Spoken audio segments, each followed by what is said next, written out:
Israel is deploying troops and tanks along the border with the Palestinian territory of Gaza and has called up 9,000 reservists following days of deadly fighting with the Islamic militant group Hamas, which controls Gaza. Palestinian militants have fired more than 1,800 rockets, and the Israeli military has launched more than 600 airstrikes, toppling at least 3 apartment blocks. As fears of an all-out war surge, Secretary of State Antony Blinken says the U.S. and its regional allies are feverishly conducting crisis diplomacy behind the scenes. We've been very clear that rocket attacks must cease. We've been very clear about Israel's right to defend itself.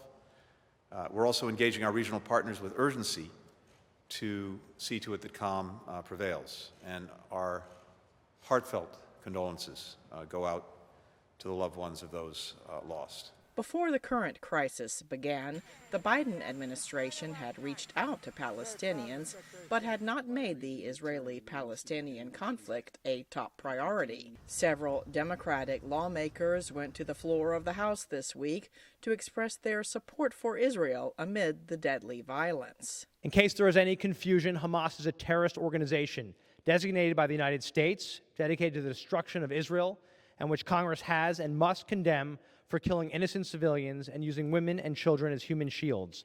No one here should make excuses for a terrorist organization. But one Democratic member said the U.S. should stop giving the green light to Israel to kill Palestinian civilians.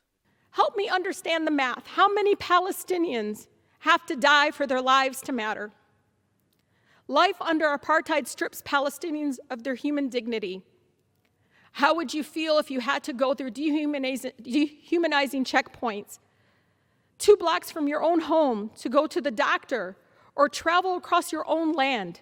Some Palestinian families sought refuge Friday in schools run by the United Nations, which are recognized as shelters, as Israeli artillery pounded northern Gaza.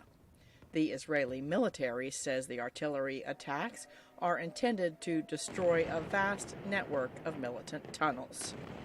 Cindy Sain, VOA News.